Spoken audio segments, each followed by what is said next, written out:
நிச்சயமாக அரசால் மட்டும்தான் விதிக்கக்கூடியது. இப்போ மீதிலாம் சார் நான் இங்கே போய் பார்க்கிங் விட்றேன் அப்படின்னா ஃபீஸ் கட்டணம் அப்படின்றது வேறு, வரி அப்படின்றது வேறு.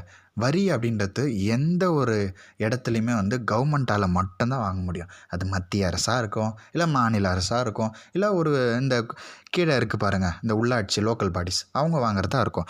அப்போ வரி அப்படின்றது யாருங்க வாங்கினோம்? கண்டிப்பாக வந்து அரசு வாங்கினா அதுக்கு பேர் தான் எந்த ஒரு பிரதிபலனும் இல்லாமல் நம்ம கொடுக்குறோம் பாருங்க கவர்மெண்ட்டுக்கு, அதுக்கு பேர் தான் தலைவரை வரி. இதில் போயிட்டு நான் இந்த ஃபீஸ் கட்டுறேன் அந்த ஃபீஸ் கட்டுறேன் அது வேறு. ஓகேவா? நெக்ஸ்ட் வந்து ஒய்யை பொறுத்தவரைக்கும் ஒய் அப்படின்னு நம்ம வச்சுக்கோங்க, WHY அந்த ஒய் ஞாபகம் வச்சுக்கோங்க. ஏன் அப்படின்னு தப்பு பண்ணால் ஏன் வரி அப்படின்னு ஞாபகம் வச்சுக்கலாமா? அப்போ வரி அப்படின்னு வரும்போது நம்ம நிதி ஆணையம் அப்படின்னு நம்ம வச்சுக்கலாங்களா? நெக்ஸ்ட்டு இஜெட் நகராட்சி கணக்குகளின் தணிக்கை, விச் மீன்ஸ் இப்போ இதிலே இருக்குது பாருங்கள், audit of accounts of municipality. இந்த இஜெட் அப்படின்னு பொறுத்த வரைக்கும் ஜெட் வேகம் அப்படின்னு ஞாபகம் வச்சுக்கலாமா? ஜெட்டு வேக கணக்கு. இந்த ஜெட்டு வேக கணக்கு அப்படின்னா கணக்கு அப்படின்னு போங்க, தணிக்கை ஆடிட் அப்படின்னு ஞாபகம் வச்சுக்கலாமா? நெக்ஸ்ட்டு இஜெட் ஏவை பொறுத்த வரைக்கும் இது தங்கிலீஷில் ஞாபகம் வச்சுக்கோங்க. எலெக்ஷன் ஆக்சுவலி கரெக்டான வார்த்தை வந்து தான், ஆனால் ஏன்னு போட்டுக்கோங்க. எலெக்ஷன் அந்த மாதிரி தங்கிலீஷை சொல்கிறேன். அப்போ எலெக்ஷன், ஏ ஃபார் எலெக்ஷன், நகராட்சிகளுக்கான ஒரு தேர்தலாக நம்ம ஞாபகம் வச்சுக்கலாம்.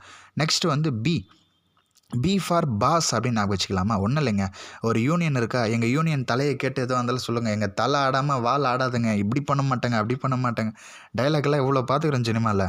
அதை வந்து ஈஸியாக ஞாபகம் வச்சுக்கோங்க. அப்போ ஒரு யூனியன் அப்படின்னு பார்க்கும்போது கட்டாயம் வந்து யார் பாஸ் அப்படின்னு சொல்லுவோமா? அப்போ பி ஃபார் பாஸ் ஞாபகம் வச்சுக்கிட்டா அப்போ ஒன்றிய மண்டலங்கள் யூனியன் பிரதேசங்கள் எப்படி பொருந்தது அப்படின்னு ஞாபகம் வச்சுக்கலாம். நெக்ஸ்ட்டு சி வந்து CILA அப்படியே சிம்பிளாக ஞாபகம் வச்சுக்கோங்களேன்.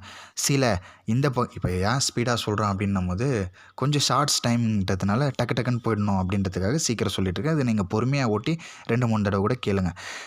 அப்படின்னு ஞாபகம் வச்சுக்கோங்க. அப்போ இந்த பகுதி சில பகுதிகளுக்கு பொருந்தாதுங்க அப்படின்னு வச்சுக்கணும். அப்போ நெக்ஸ்ட்டு டிஸ்ட்ரிக் அப்படின்னு ஞாபகம் வச்சுக்கலாங்களா? அப்போ டிஸ்ட்ரிக் பொறுத்த வரைக்கும் மாவட்ட திட்டக்குழு அப்படின்னு ஞாபகம் வச்சுக்கோங்க. நெக்ஸ்ட்டு இ ஃபார் எர்த் ஞாபகம் வச்சுக்கோங்க. பூமி வந்து ரொம்ப பெருசாக இருக்குது. அப்போது பெருசு அப்படின்னும் போது பெருநகர, பெருசுன்னா என்னங்க, மாநகர அந்த மாதிரி வச்சுக்கலாமா? வளர்ச்சி குழுன்னு வச்சுக்கலாம்.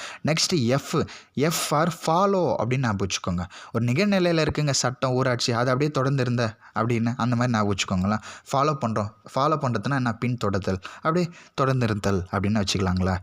நெக்ஸ்ட்டு ஜி பாருங்கள். ஜியை பொறுத்த வரைக்கும் அங்கேயும் சரி, கிராமத்துலேயும் சரி, நகரத்துலேயும் சரி, கவர்மெண்ட் அப்படின்னு ஞாபகம் வச்சுக்கோங்க.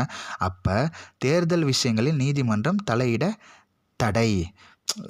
இது கவர்மெண்ட் விஷயங்க, எங்ககிட்டலாம் வந்துடாதீங்க, ஒரு ஜிஓ மாதிரி பாஸ் பண்ணுறாங்கன்னு வச்சுக்கோங்களேன். சரிங்களா? அப்போ ஈஸியாக ஞாபகம் வச்சுக்கலாம். தேங்க்யூ.